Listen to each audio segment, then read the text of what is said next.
Good afternoon or evening, depending on where you're at. Welcome to week 3 in CE 155. Chef Suzanne and I welcome you to another fine live session here at Escoffier. And we have quite the week lined up for everybody. Thank you so much for taking the time to join us. We want to make a comment right off the bat that in order to successfully pass this class, you need to attend the live sessions or watch the live session archive and review the weekly presentation posted on the class page. That is essential in this class. We talk about a lot of very hard information that's based on theories, and it doesn't come through in the research material. So in order to be able to successfully complete, you need to attend the live session or watch the live session archive. Hey, last week, great job, everybody. Chef Suzanne was just commenting on the great job with submissions on the assignments, and we really appreciate your enthusiasm. It makes us really fun. Makes it really fun for, well, I don't know if it makes us really fun, but it makes it a lot of fun to be your instructor. And Chef Suzanne and I love it when we have a very enthusiastic class to work with. So great job, everybody. Thumbs up. Can you believe week 3? We're halfway through this course, huh? Almost at the end of this week, halfway through. So good job, everybody. Hang in there. Let's finish strong and keep the good stuff going. Before we move on to week 3, though, let's talk about week 2. Last week, we worked on finding a location for our business. We talked about target markets, demographics. We talked about how to develop a rough idea of how much rent we could be paying. We talked about how much square footage we might need. So does anybody have any comments on their week 2 assignment? Anybody want to share about that? Anybody? Anybody? How about Chef Suzanne? I can absolutely share how this week went. For the most part, assignments looked great. It all starts in this course. It all revolves around that concept summary. So having your concept summaries pretty solid and concrete helps to kind of move forward. And so then you had to choose a location. I saw some great locations, folks looking maybe to where they are living. Some folks are just like, I'm moving away. I found this town that I'd like to go to. I've been there, or I want to move there. And then the advantages and disadvantages, and lots of good details and lots of forward thinking. Not just looking for, the good stuff's normally easy. We talked about this, the good stuff's normally easier to see, right? It's you can spot, ooh, this building is perfect. It's right on this corner. It's easy in and out. It's not always as easy to see the bad stuff. And I feel like there was a lot of folks that did find those disadvantages, but then took it the one step further and went, well, I really think that parking could be an issue, but I think there's a place around the corner where I could work with the owner. So they didn't just find the bad, they looked for a way to maybe get around that. And I think that is brilliant because sometimes you can't. Sometimes a disadvantage is so bad, you can't work around it, and it would be a bad location. But if you can find ways to turn your disadvantages into advantages, or maybe not such bad disadvantages. And so we had a lot of forward thinkers that didn't want to just like, this is bad. They wanted to go like, this is bad, but here's what I'm thinking I could do. So I loved that. That's awesome. That's music to my ears. I love that forward thinking process. So that tells me we have a lot of chefs in this crowd, because that's the way we think, and we pride ourselves on our professionalism and our ability to look into the future and not just the moment. So great analysis on week 2, Chef Suzanne. I really appreciate that. That's awesome. So moving forward, tonight we're going to go a little bit fast through a lot of the information so we can spend some extra time working on the actual assignment submission. Because this week we are going back to our facility layout tool. So you're going to have to move some walls around and do some other projects as well. And we want to make sure that everybody understands how to do that. Before we get going, let's take a look at a couple of notes for week 3 here in CE 155. We have 4 assignments left. Please focus on finishing strong. You can do it. If you are concerned about where you're at, where you need to go in this class, please reach out and talk to myself or Chef Suzanne, and we're going to help you out. We are here to help you succeed. You have to remember, this class, CE 155, gives you a tremendous competitive edge once you are in industry, because you are going to have a different thought process about things, and that's what we need in management and in ownership in the restaurant industry. So please take the class seriously. You can do it. That's what we're here for. Please remember to take your mid-course survey. It counts towards extra credit, which will be applied at the end of the course. So please remember to take your mid-course survey. We appreciate all the good, honest feedback that you can share with us. We take the feedback very seriously, and that's what we utilize to improve the program. When I was a young chef, when anybody would ever criticize my food or the way I was running the kitchen, I was offended. But it took a little bit of time. Chef Suzanne's smiling because you might have been there. Yeah. Actually, mine is a little different. I wouldn't get offended. I would be devastated.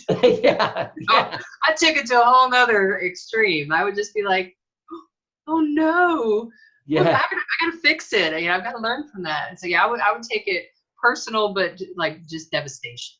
Yeah. I remember laying on the floor just in the fetal position, crying, because I wasn't the best. But ladies and gents, remember that type of criticism and feedback is what's going to help you grow.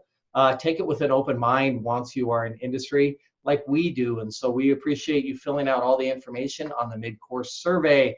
It is on the class page. And then please do your best to submit your assignments no later than Sunday. In this class, we strive to stay ahead of the course. It is a sign of your professionalism, getting your assignments in early. Chefs do not wait to the last minute. Don't wait to get into industry to start that habit. Start it now. So please take that note very seriously. Just a heads up, coming down the pipe, your week 6 assignments in this class will be due Sunday of that week. We will not accept late submissions for week 6. That will be here very, very quickly before you know it. So please don't call us Monday morning following week 6 and saying, hey, no. We need to make sure that you get all those assignments in that Sunday of week 6. Those are the worst calls. They break my heart, and I feel so bad. But yeah, it does. No extensions. You just got to get it done. So please remember that we've been talking about submitting assignments on time and early. So this is a great opportunity to practice that. The next subject is extremely serious. Make sure that you are posting attendance at least every 4 days, please. When you fail to post attendance, your instructor will contact you. This takes time out of our busy schedule that we could be teaching somebody who is posting attendance.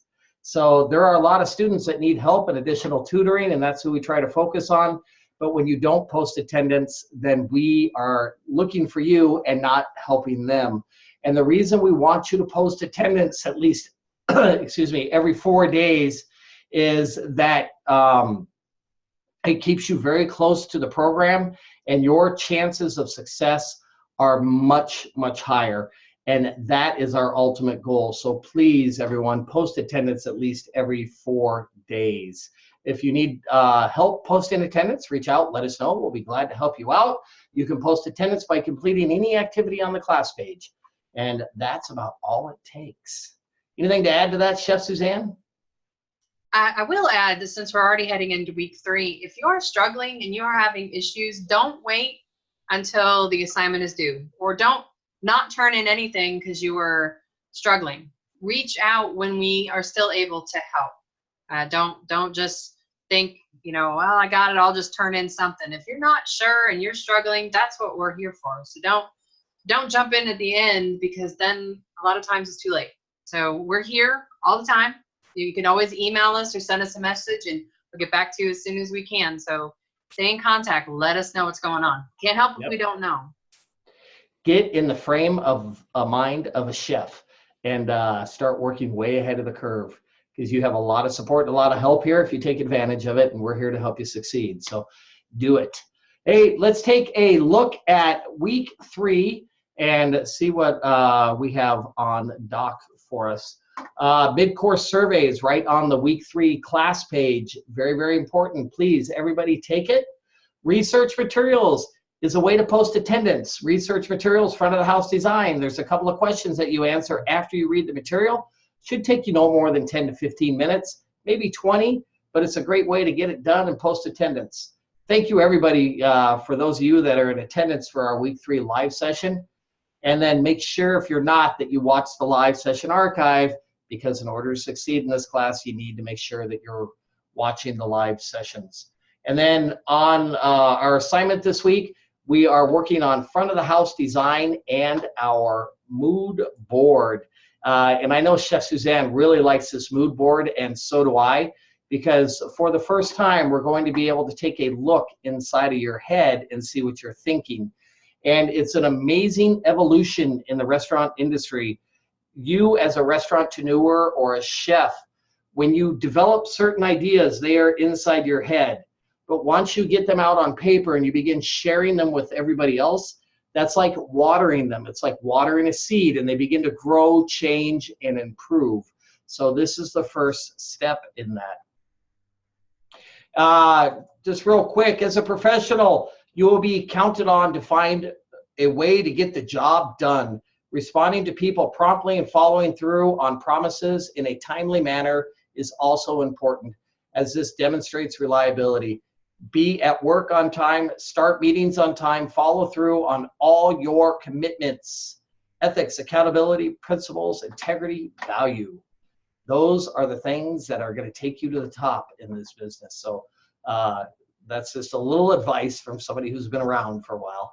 And I'm sure Chef Suzanne's got the same advice in her pocket, don't you? Absolutely, Chef. Absolutely. Yeah. I love seeing those little notes each week. Yep. It makes a big difference in the progression of your career. All right, ladies and gents, let's move on to restaurant decor and the front of the house design.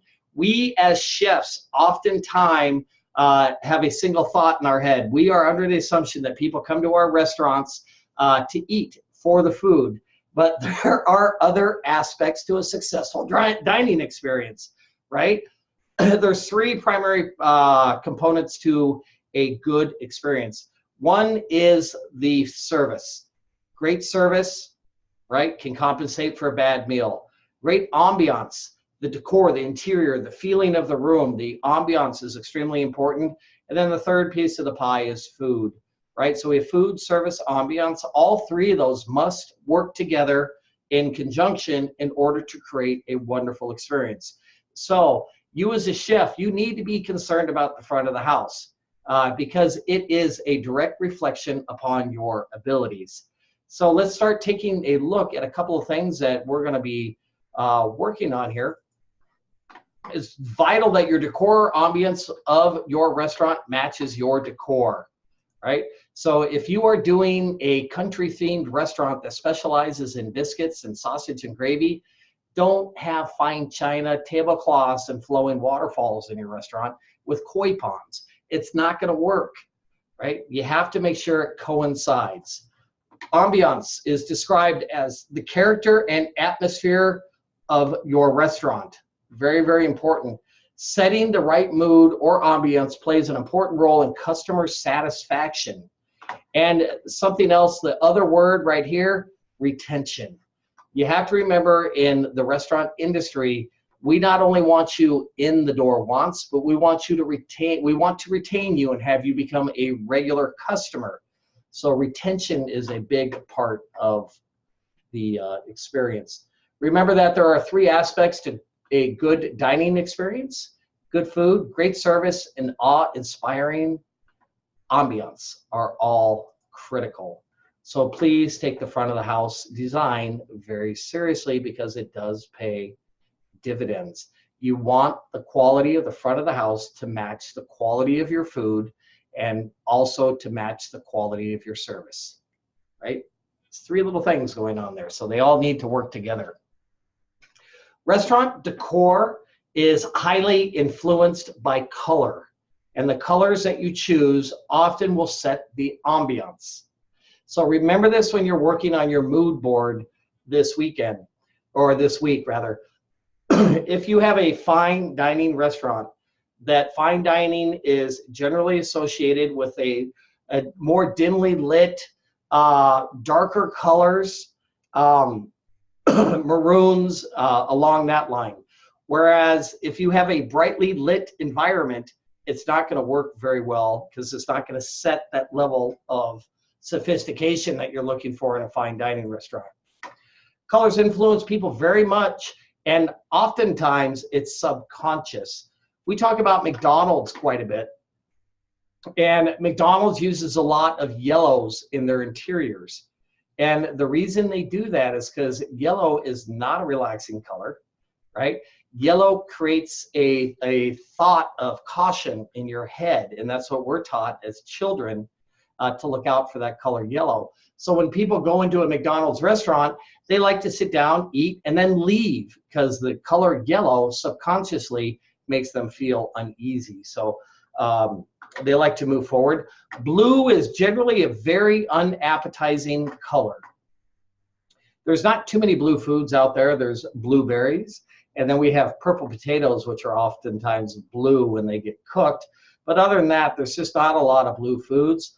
Blue light is probably one of the most stressful colors that's out there, and that's what, you know, computer systems give off. So you don't see a lot of restaurants that are decorated in blue. So be very cautious about that color. Beige also sets a different tone. Beige can be very, very warm and relaxing. It almost sets the feeling of a little bit more of a rustic type country feel. And that's just the color saying that. And that's how vitally important these colors are. And then burgundy is just one color that oftentimes will set a very elegant mood. Burgundy, black, dark brown, those will lend themselves to a little bit more of a sophisticated environment. Does anybody have any questions? I think that stuff is so interesting. Just anybody watching, if you ever think, if you're just, you want to learn some more, learning about restaurant and menu psychology, just Google it, look it up. It's so interesting. Yeah. Our brains, we have been programmed, and, you know, since we were little, the colors, wording, there's just so many things that happen that we subconsciously are paying attention to, right down to, you know, dollar signs on a menu. You know, and there's research that's been done on all this. McDonald's has used those colors for a reason. You know, it works. It's what they're trying to go with. If all of a sudden you walked into a McDonald's and everything was burgundy and the lights were dim, you would maybe be a little more relaxed, expect something more, and want to stay longer, right? So McDonald's has figured it out, you know, so that's super interesting. So Google this stuff sometimes, because it is really interesting to read. Restaurant and menu psychology is super interesting stuff. Absolutely. I agree 110%. A lot of people think that when we're doing these restaurants and we're building them and creating them, that we just go down to the local paint store and we just look at the palette and we decide, hey, I like this color. This pink is lovely, right? No, there's a lot of thought process that goes in behind it. So that's just another example of how important the ambiance really is. We are now going to begin talking a little bit about basic areas for the front of the house that we're going to be taking a look at on your week 3 assignment. These are some of the things that you're going to want to include. You're going to need entrance hostess area. That area sets the anticipation for the meal, right? So you want to have an area that's comfortable, relaxing, and very close to the hostess stand so your guest can hear. You might want to consider having a waiting area depending on what your concept is. It's very important. As far as your concepts are concerned, I think there's a couple of you out there that are interested in food trucks. Don't worry. This week's assignment also includes food trucks. So we have a little special something for you in that department as well. This week's assignment really does apply to all types of assignments. So please keep that in mind. You should consider a bar if you're planning on serving alcohol. A couple of important things to have in your bar area would be a hand sink, warewashing, coolers, storage, and also the proximity to the kitchen is extremely important for food service. A lot of times people sit at your bar and they like to have an appetizer or an entree, so you want to make sure you have that. The dining room, it should be set up in a very versatile fashion, meaning that if you need to rearrange your tables, you can do that. You should have a mix of large and small tables. Just as a small note to that, traditionally in the restaurant industry, we prefer to go with two tops. A two-top is referred to as a table that seats two people, or you might also call it a deuce. One of those two terms you might hear frequently, but you can push two tops together to make a four-top, but you can't break a four-top in half to make a two-top. So we like the versatility of being able to do that. Depending on what your concept is as well, make sure you consider ADA, Americans with Disabilities Act. Very, very important that your walkways and stuff are large enough if you're going to be in an area or have a concept that would require that. Hand sinks in the dining room as well are very, very important. Also, you're going to need an entrance and an exit to the kitchen, and obviously an entrance and exit to the restaurant in your front of the house. Restrooms are critical. The placement of your restroom needs to be very well thought out. If you have like a large private table that's going to be sitting 16 business executives, do not put it in front of the men's room. It just does not work. So there has to be some thought process behind that. We're going to talk about a bus area here real quick. And a bus area is not where you wait for the bus, but that is a bus person's service area. And that's where they'll keep backup silverware. When they clear tables, they could set their bus tubs down there. And there's also the register system in that area. The register systems that we use in the restaurant industry are generically referred to as POS. POS stands for point of sale system. And when you go to a restaurant, they take your order. They should write it down theoretically. And then they'll go to the POS terminal located in the bus area and punch in your food order. This prevents them from having to go to and from the kitchen as much. So you will need a bus area. And we also have beverage dispensing supplies in there, sometimes soda fountains, iced tea, coffee, that type of thing. So those are the basic items that you want to have in your front of the house. Does anybody have any questions about that? Anybody? Did I forget any essential areas, Chef Suzanne? I don't think so. And you hit some of the things that I will look for in the assignment. So I love that. Hey, making life easy. Teamwork. Yeah. All right, ladies and gents, taking a look at some key elements to your front of the house design. Okay. You need to have a consistent and obvious theme. Your interior should translate to your food. For example, when you walk into the Cracker Barrel, I think a lot of people have been to the Cracker Barrel. They have one in Texarkana, don't they? Yeah? Okay. They do have one in Texarkana. Yeah, there you go. So when you walk into the Cracker Barrel, for example, it just screams fried catfish. It screams green beans, mashed potatoes, biscuits, and gravy. You know what you're going to eat when you walk into that place, and that sets the anticipation because they've done a really good job of creating a good ambiance inside their restaurants, and that's what we're looking for. You need to have a comfortable interior dividing establishment into strategic areas.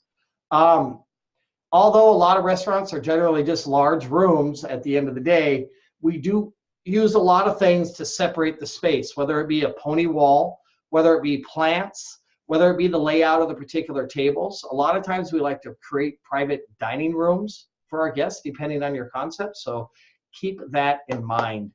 And then another very critical element in front of the house design is lighting. Lighting speaks entonces, like they say in Spanish. The bright lights make you feel urgent, make you feel awake, make you feel uneasy. whereas a low lit room will be very relaxing, casual, almost bedtime, a little bit more sleek, sophisticated. So the lighting is extremely important. Make sure that you choose an appropriate color. You know, the colors are associated with emotions, right? I don't want to look at a pink wall while I'm eating a ribeye steak. There's just something odd, you know, going on, and sometimes it can be difficult to understand.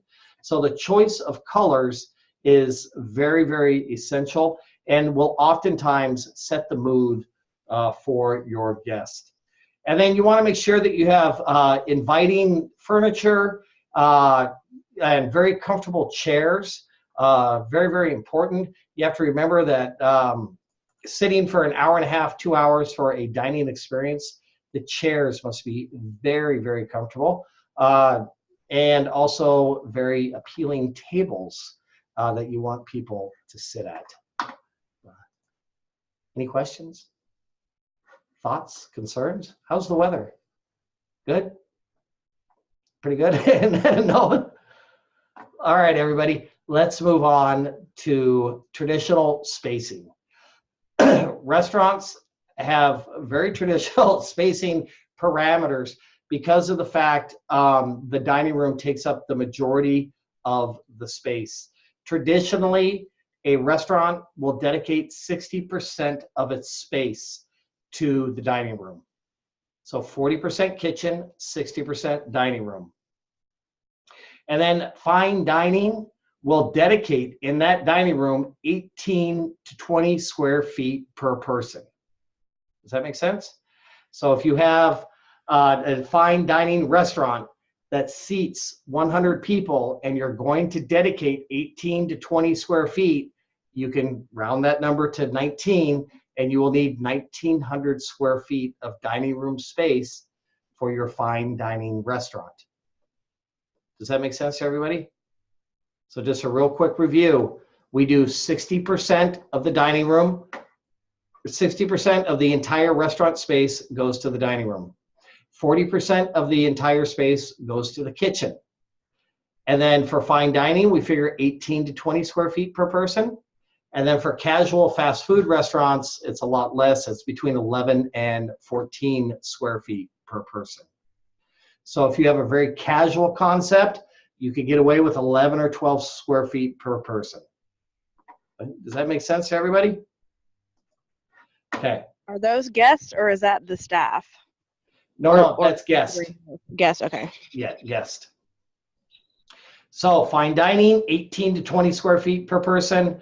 Casual fast food is 11 to 14 square feet per person.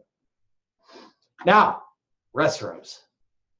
Restrooms will set the tone of the experience for the customer. I can't see everybody out there, but if I asked you to raise your hands about how many times you've walked into a dirty restroom at a restaurant, I'm sure all of you would be raising your hands, explaining quite a few experiences. If they can't keep the restroom clean, they can't keep the kitchen clean. And so that's something that we always have in the back of our mind. And I'll show you an example here. This restroom here on the left-hand side, it's pretty nasty, isn't it? If you walked into a restaurant and you used the restroom and that's what it looked like, I would be thinking in the back of my head, do they wash their hands when they use the restroom? Is this appropriate? Right? I can't imagine what their kitchen looks like. So taking a look at the clean restroom, wow, that's nice. I bet their kitchen's clean. I bet their staff washes their hands. So be very conscientious about restrooms and restaurants because they do have a big impact. You ever see a bad bathroom in a restaurant, Chef Suzanne? Oh, yes. Yeah? Oh, absolutely. And I'm not, I'm not obsessive about it, but if I go into a restroom and it looks poorly maintained, because I understand restrooms and, especially when the restaurant's busy, I can handle, untidy. I can't handle broken and dirty, because to me, that is most definitely a reflection of what the kitchen may look like too. If the restrooms are not taken care of and maintained, what's the kitchen look like? Yeah. It's excusable because we know we have some guests that don't tidy up after themselves, but general cleanliness is next to godliness in a restroom and a restaurant. So absolutely good, well spoken. Now moving on quickly, in restaurants, we utilize every square inch. You have to remember every square inch costs you money every month, and you have to pay for every inch every month. So we like to utilize all of our spaces. This is a traditional hostess stand. I like this one because it's obvious that it's a hostess stand and you don't have to ask a lot of questions and you understand that. Baker cases, this is what a simple design for the front of the house would look like. This is a great front of the house design. They've really utilized every single inch here with their glassware storage, firewood storage. And then this is kind of a cool ice bar that's in the lobby of a hotel. It just looks inviting, nice, relaxing colors. Bus area, that's traditional, and this is also a bus area there as well. This slide presentation will be in your class page following the live session. So if you miss anything tonight, you can certainly refer back to that. When it comes to food trucks, the front of the house is extremely important because it sets the image and the anticipation for the guest dining experience. And to take a quick look at a couple of food trucks here. This one is very, very inviting. I don't care for the color, but they do have a front of the house area here where everything is nicely and neatly laid out. Condiments, menus, beverages, all that other kind of stuff. Same thing with this food truck as well. So the food truck, the front of the house area is extremely important, and it is also a tool of marketing for your guests to attract them to come in. Does anyone have any questions so far? Everybody good? All right, ladies and gents, let's move on to a term that you need to become familiar with, especially for this week's assignment. Please, please get this down. If you don't understand it, just raise your hand and we'll help you through it. So don't worry. We need to talk about the term turns and covers this week. These are very common industry terms. When you get into a restaurant, you'll hear the other cooks saying, how many covers did we do last night?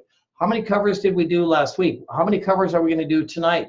This is a term that we use to describe a customer. So a cover is somebody that comes in, sits down, and orders food and has a check. So we refer to that as a cover. A guest can be considered a cover. Okay? Turn. Each time that a new customer occupies a seat, that is considered a turn. So if a cover comes in, sits down, eats, pays, gets up, and leaves, and a new cover comes in, sits down, and eats, that is considered a turn. So every time we have a customer that gets up, leaves, and a new one sits down, that is called a turn. So if you have 100 seats in your restaurant and each meal period, you fill each seat twice. That is 2 turns, which would equate to a total of 200 covers. Does that make sense to everybody? Any questions? So a cover is considered a guest. A turn is when they get up and they leave. So if you have 100 seats and you fill each one of those seats twice during a meal period, that would be 200 covers. How'd I do with that, Chef Suzanne? I think you did good. And I think it sometimes helps to think about it more as on average. Because you're not going to have, you have 100 seats in your restaurant. You're not going to have 100 people come in, sit down, then all 100 are going to get up, and then 100 new ones are going to come in and sit down. It would be great as far as figuring out the numbers, but it doesn't really happen that way. So you're just thinking about on average. If you have to think about on average, how many times is that seat, so how many high knees are going to come in the door and sit down somewhere in your building? How many butts in a seat through the course of the day? Those are your covers, and how many times those chairs empty and refill, those are your turns. Mm-hmm. So they're just new terms for things that really do make sense. We just never thought of. They're just some new terms. Mm-hmm. And the restaurant industry is filled with a lot of very special terms that you will learn over the years. If Chef Suzanne and I were to sit down and have a conversation together, you guys probably wouldn't understand half of what we're saying, and we don't either, but at least we're familiar with the terms. And so the restaurant industry does talk differently. So just be patient with yourself. Here's an example of what we were just talking about. 100 seats, 2 turns equals 200 covers, right? So that means that each time a guest comes in, sits down and leaves, that's a turn.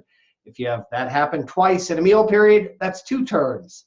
So that is the cover and turns, and that will be in this week's assignment that we're going to talk about here in just a moment. Our next thing that we're going to venture into is our mood board. The mood board is located on slide 7 in your facility layout tool that you are going to be using this week. Now, you're going to have to do some research on the internet. You're going to have to Google some ideas. You're going to have to cut and paste some pictures into the mood board. We don't want one picture. We want multiple pictures so we can get a good understanding of your concept.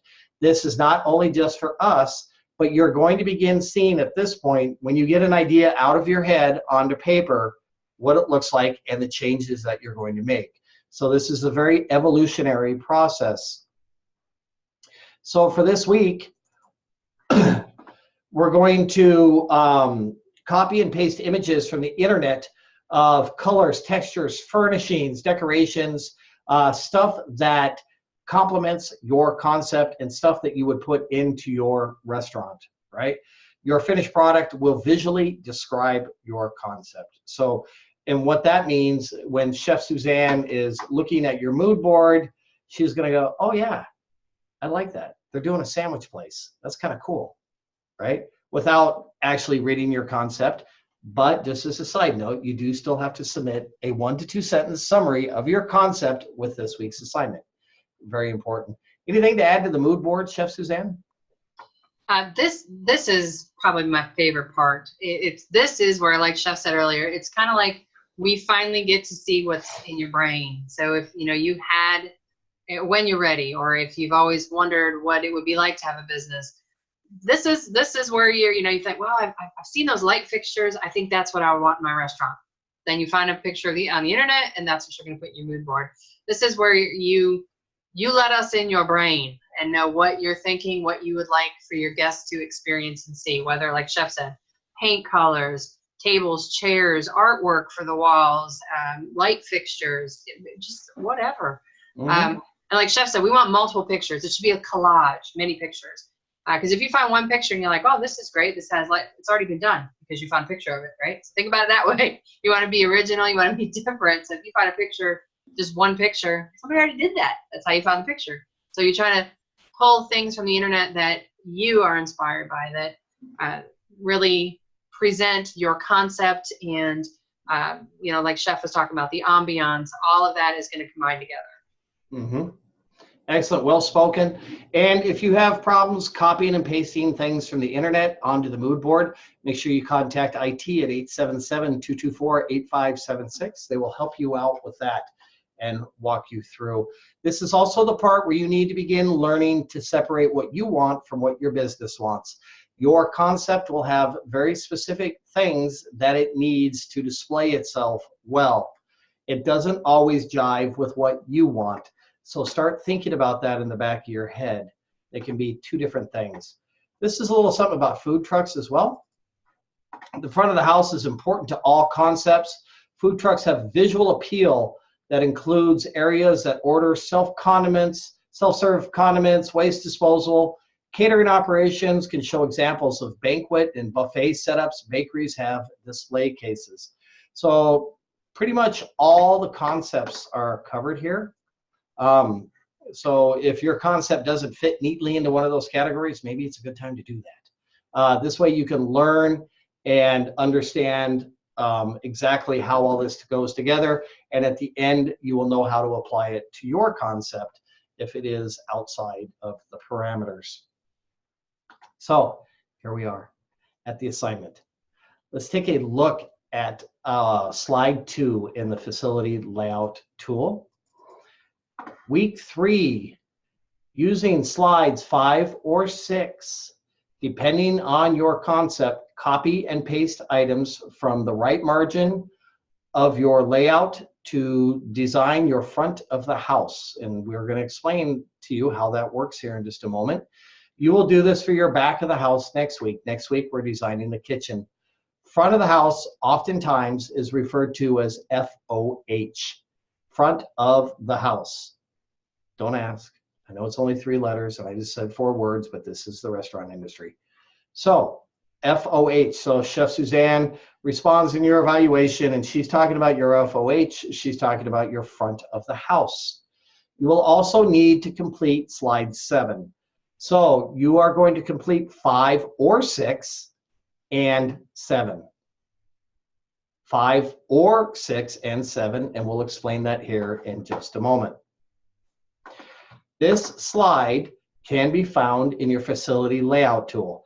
The facility layout tool was the same tool that you opened up in week 1.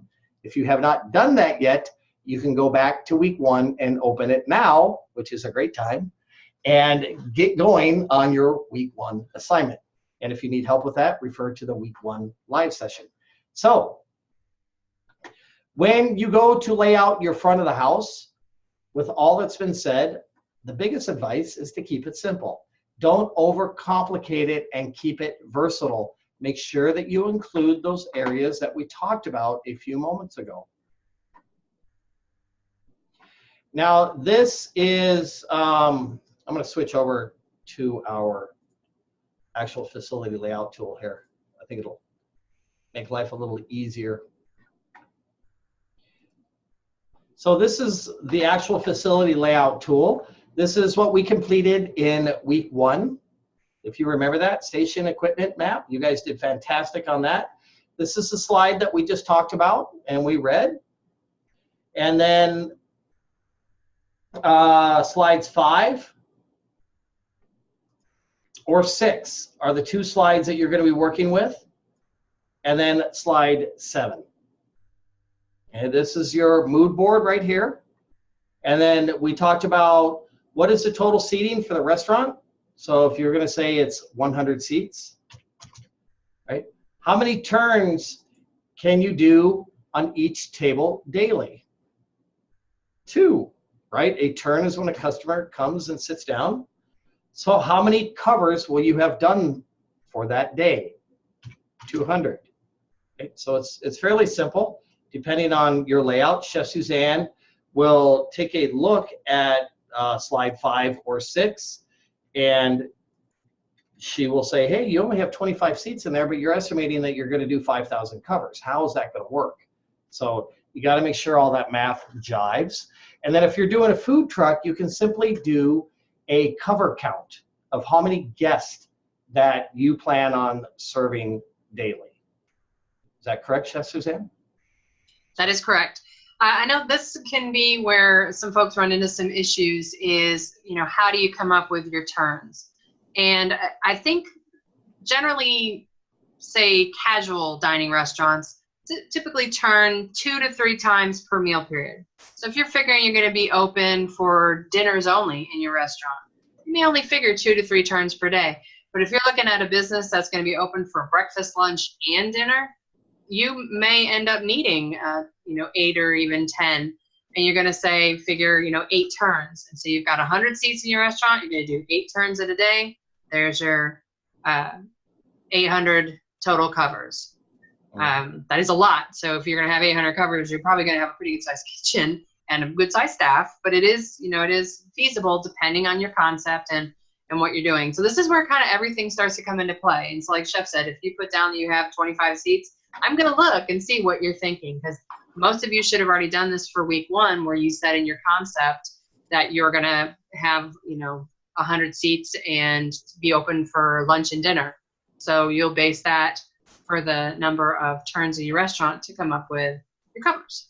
And with a food truck, like Chef said, you're probably not, if you even have seats, because a lot of food trucks don't, if you even have seats as more of a courtesy, you're not going to figure they're having any turns. You're not going to figure the seats, but you still have to figure the covers. How many people are going to come up to your window? How many how many bodies, how many covers are going to come up, order food during the course of a day.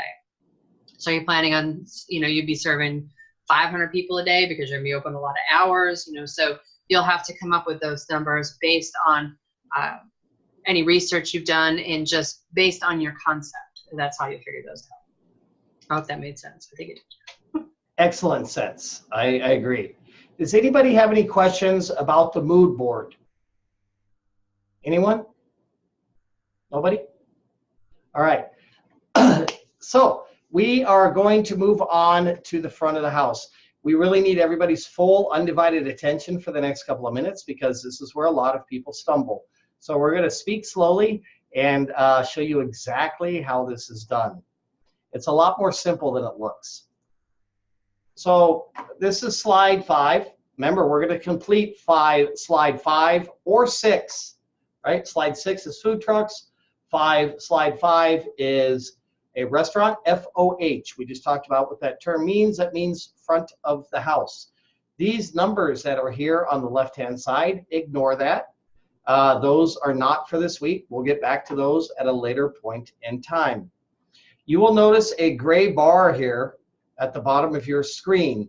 This gray bar, you can slide to the side to see all of your front of the house stuff that you need to work with. So to begin with, we are going to show you how to move walls because you can move walls if you like. This is a wall, right? And if I right click on it and I hit copy, I can come over here and then I can hit right click again and hit paste. And now I have another wall. To drag this wall to wherever I want it, I will left click and take it wherever I want the wall to go. And boom, I have another wall. To make the wall larger or smaller, I will grab the circle at the top and pull it down or up, depending on which direction you're at. And I can size it any way that I want. I got to straighten it out. I was never good in geometry. So now I have another wall that I've added. Right? So I could actually take some time and make this into a little pony wall that maybe would cover, whatever I'm trying to cover up. These are doors, entrances and exits, whatever you want them to be. So in order to create more doors, you're going to follow the same process. You're going to right click, you will hit copy, and then you will right click again and hit paste. Okay, now I have 2 doors. I can take this dot up here and I can spin it around. So now my door is the right way. And I can put an entrance to the restaurant right here. Like I said, geometry was not my forte, so I'll get back to that. Okay. Should you decide that you've made a mistake in the process, it's easily repairable. Google's amazing. Okay, so you can just go up here to the left-hand corner of your screen up at the top, and you can hit the undo arrow, right? So I can undo it, and the more times I hit it, it's just going to retract each move that I made. So to undo an error, you're going to hit the undo. So if you put your mouse right over it and hover over it, it'll come up, it'll say undo, and then just click on it and it will undo. And the more I click on it, the more moves it's going to undo. So now I've just cleaned up the whole screen. So just to repeat what we've just done, if I want to make an additional wall, I'll right click, I'll hit copy, then I'll right click again and I will hit paste. Okay, and then I can size that wall any size that I want, and then to move the wall, I will left click and drag it to wherever I want it. If I go, oh no, I need to fix that wall, I don't want it there, I can hit undo. Any questions about that so far? Anyone? Okay. Now, we need furniture. So I'm going to grab the bar down here at the bottom of the screen, and I'm going to scroll over to the right. I just clicked and scrolled. And then I decide, okay, I want this 4-top over here. I will take the 4-top and I will put it approximately where I want it. Should I want additional 4-tops, I will right-click, hit copy, and then I will right-click again and hit paste. It's the same exact way that we move the wall or the door. It's just we're working with a table now. Now I have 2 tables. If I right-click and hit paste, I will have 3 tables, right? Pretty soon it's gonna be like a bunny ranch. There's gonna be tables everywhere. They're just gonna reproduce. So that holds true with all of the other pieces of equipment as well. Right-click, copy, right-click, paste. Okay, now I have multiple tables and I can just keep adding tables until my heart's desire. Trash cans. You need to have conveniently located trash cans throughout the dining room, okay? This is areas that your customers will utilize and your bus staff and your service staff as well. A low boy is something we talked about in week 1 when we went through all the equipment. If you are confused about the equipment or if you're not sure what it is, refer back to week 1, the weekly presentation that's on the class page. You could open that up and scroll through the slides and you will find all of the equipment listed out there. So you will click and drag your low boy. That's an under-counter refrigeration unit. Just put it wherever. You can right-click, you can copy, you can right-click and paste, and they will just keep making one after the next. Hostess stand, wherever you want it. I'm going to left-click on it. I'm going to drag it. And then if I want to make it bigger, I can just grab these blue dots, left-click, and drag them to the size that I want to make it. So if I want one of these 4-tops to be unusually large for an aesthetic appeal, I can grab one of the blue dots around the perimeter, and then I can left-click, and I can drag it and make that table any size that I want. Just as a refresher, if I forget, I can go up to the upper left-hand corner and hit undo, and undo, and undo, and undo, and undo, and then just keep taking things back until I'm satisfied. And then display cases are right here, should you decide to use that for your bakery, or if you're selling items to go. A Gueridon right here. A Gueridon is a traditional cart that we serve cordials on for after dinner drinks, or if you're gonna push fresh pastries throughout your dining room. If you're in a little bit of a higher end facility, then you'll need a Gueridon is what that's called. Drink dispenser would go inside your bus area, wherever you're going to set that up. And then this is a bar and then triple sinks. If you are doing a bar, you're going to need triple sinks. Very, very important. And then Chef Suzanne is Johnny on the spot when it comes to hand sinks, and I'm right by her side with that. You have to have hand sinks in the bar area. It's very, very important. POS terminal is what we just talked about. That's referred to as your point of sale system. You're going to want to have one in the dining room, preferably near your bus area. You'll probably want one in the bar as well to ring up drinks. This is where we ring our orders in and send the tickets back to the kitchen, so the kitchen knows what to prepare. Chef Suzanne? Chef is just demonstrating how to move all this, but when you are actually doing this, you're going to make your dining room or your front of house look amazing. Not that yours doesn't look amazing, Chef, but you're going to set these up the way that you want it. And keep in mind that I'm going to look at what you have been sharing with me. So if you have got in your concept summary that your restaurant is going to seat 100 people, you know what I'm going to be looking for? 100 seats. And I will literally count all those little brown dots around the edge of the table. Those are chairs. And I will be checking to make sure that you've got that. If you have in there that you're going to have a bar, and I look in your dining area in your front of house and there's no bar, that means you're missing something that you need. Now, obviously, if you have a fine dining restaurant, you're not going to have trash cans right by the door in a fine dining restaurant, but you should have some sort of bus area, server area that is going to have sinks and drink dispensers and things in it. So I am definitely going to be looking for trash cans, hand sinks, trash cans, hand sinks, making sure that your dining area isn't too crowded, right? So you don't want to have, 1,000 chairs in that little bitty area, but you also, that's a really big dining room for only, a dozen seats. So you would want to make your dining room smaller. If you're only going to have seating for 25 people, that's perfectly fine if that fits with your concept. But you would need to adjust your walls so that you don't have this huge open area. Unless you got a dance floor, you don't need a whole bunch of empty space. So that's the kind of thing that I'm looking for, is flow. So not too crowded, not too empty. Sanitation. So make sure that you have, if you've got a bar, there should be hand sink, trash cans, and 3 compartment sinks. If you got server areas or bus areas, they should also have hand sinks and trash cans. Where are these folks going to wash their hands, right? You want to have somewhere for them to make sanitation a priority. So make sure you've got those. Absolutely, I agree 110%. How do you like my dining room? It is not the best I've seen, but and that's where this is probably my biggest piece of advice. Practice.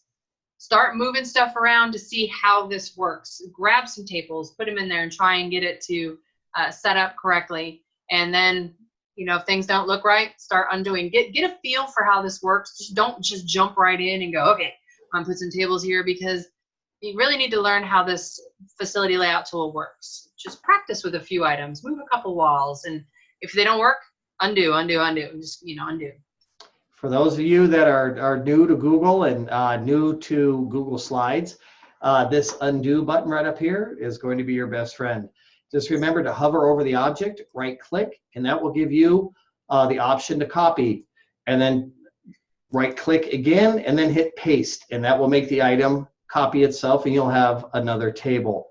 And that goes with all the other items. Remember the blue squares around the perimeter of the object. That will help you. If you left click on the square and drag it, that will help you resize the object according to what your desire is.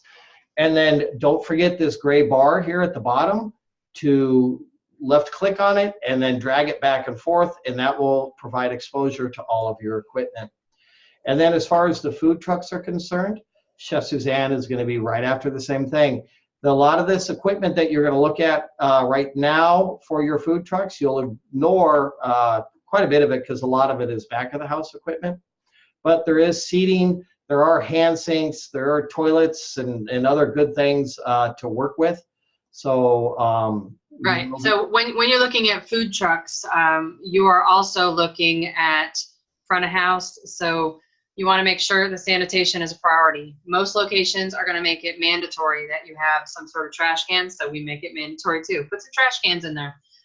Some food trucks do indeed have portable restrooms, toilets, or portable hand sinks. So look into those. At the very least, you should have trash cans. If you choose to have seating, this is when you would include that. How do you want it set up?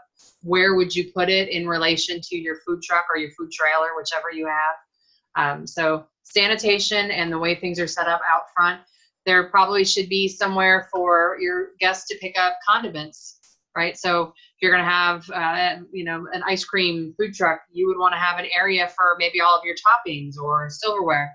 And so a lot of folks just use maybe a prep table to show that, or even a Garradon to kind of put in place. So where would folks pick up those things?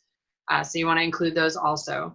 If you have some of the more non-traditional, if you're doing catering, so I know that shows up too, then you should be choosing an event. So if you just need to pick one event, so you're going to say it's a wedding for fine dining 100 people, then that's what your mood board and your facility layout for front of house should all be looking at, is whatever you choose, and you need to let me know what that is that you've chosen. Absolutely, very well spoken. In the event that you are doing your food truck and you see something that you like in the restaurant slide that is not included in the food truck slide, you will simply go to the food truck area or to the restaurant area, right click, copy, and then go to your food truck slide, right click, paste. So then you will have whatever you want. So these slides, you can share information between the two of them. Do we have any questions regarding anything that we've said over the past few minutes? Anyone? We do have one hand up, Nakia. Nakia, what's up? Okay, I feel like I have an assortment of questions. Sure. Um, okay, as far as equipment goes, are we required to use all of it or what we think would be necessary? Okay, what we think would be necessary. Correct. Correct. But you have to remember what Chef Suzanne was just talking about. Sanitation is a major issue. So obviously you have to use the hand sinks. If you have a bar, you're going to have triple sinks, and then obviously the other logic items would go in there as well. Because I've always been a server first, before, kind of doubling over into a cook. I've never seen hand sinks in the front of house. They've always been back of house, and I've never seen like a trash can in the front of house. So that the trash can would be in the bus area, located right near your POS terminal, and the hand sinks are now required in the front of the house as well. Like in the dining room? In the No, dining it room. would be in the dining room, which is still in your front of house. So that would be in, like Chef said, in your bus area, or your server alleys are going to have hand sinks and trash cans in them. And so it just depends. Lots of people are doing different concepts. So there are some folks that are going to have something more fast casual, and they may have trash cans, just like if you walked into Chipotle, they're going to have trash cans in their dining room. McDonald's has trash cans in their dining room. Right. Obviously, you're not going to walk into Chili's and see trash cans, but they're going to be in the back of the house, or they're going to be in the server area. So you do still see those, just depends on the type of business as to where you'll locate those items. Right. Maybe you're not going to have a hand sink in the middle of your dining room. Right. It'll be concealed with in your bus area. So. Yeah, maybe I have been so unfortunate to not have a dining room with a bus area, because everything that I've ever done goes through the swinging doors and it's all in the back. Hand sinks, trash can, bus area. I don't even think I've worked at a place with a server station on the floor. Yeah, that all depends on your concept and the size of it. Okay. If it's a larger facility, you're going to have bus areas in the dining room. And what that does is it prevents footsteps, and it also prevents traffic in the kitchen as well. Yeah, I've always wanted one. I'm like, can we get a bus cart or something in here? Well, now you know.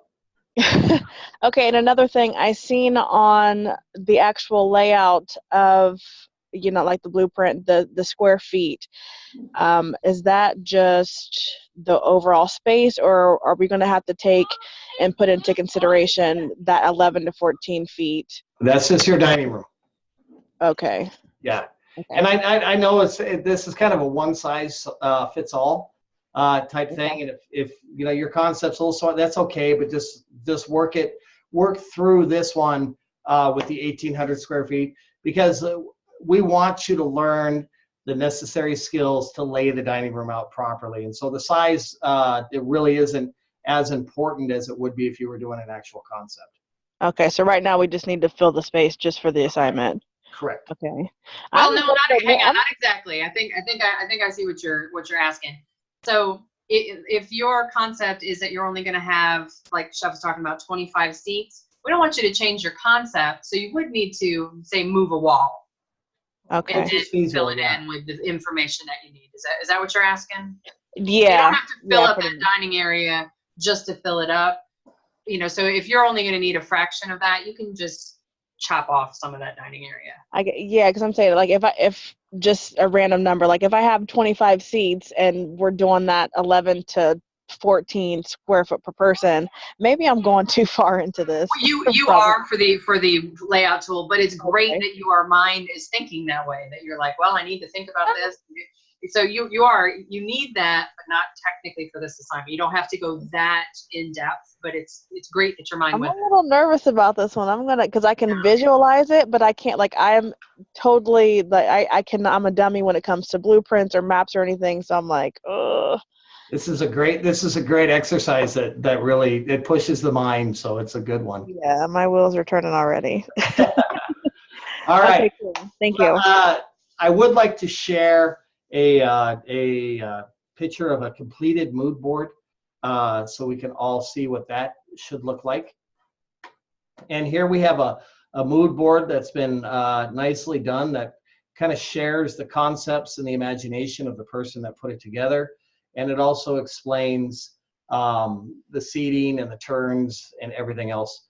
And I'll make sure this gets put into, no, wait, this is in your weekly presentation. So this will be there for you to review and take a look at.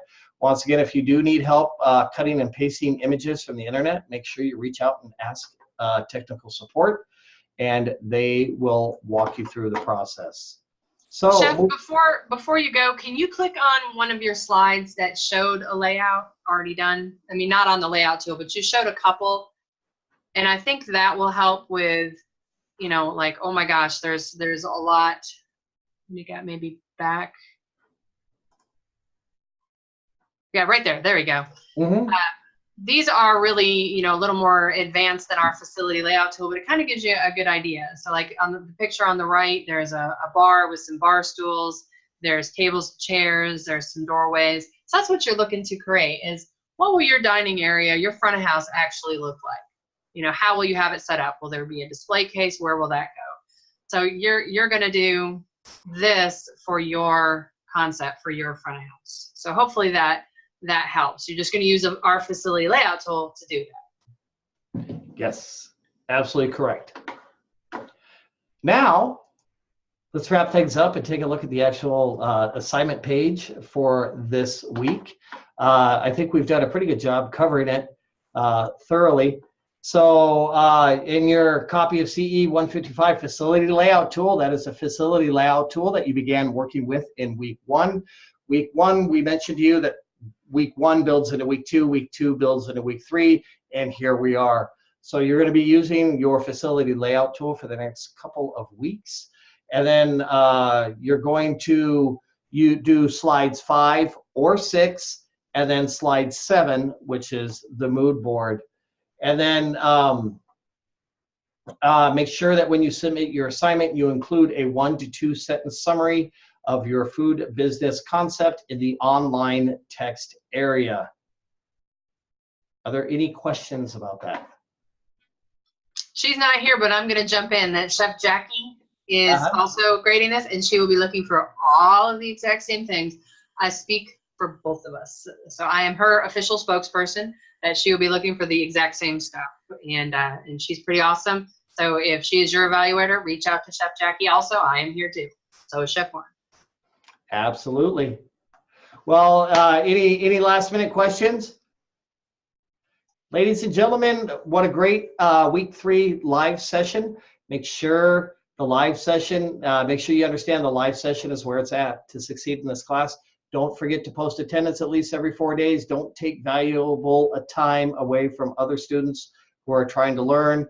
If you have any questions, make sure that you reach out to either Chef Suzanne about myself. Any questions about your assignment or your grade or what else is going on, talk to Chef Suzanne. If you have any questions about the actual assignments itself, how you do it, what you need to do, et cetera, reach out, give me a call. We are here to help you succeed.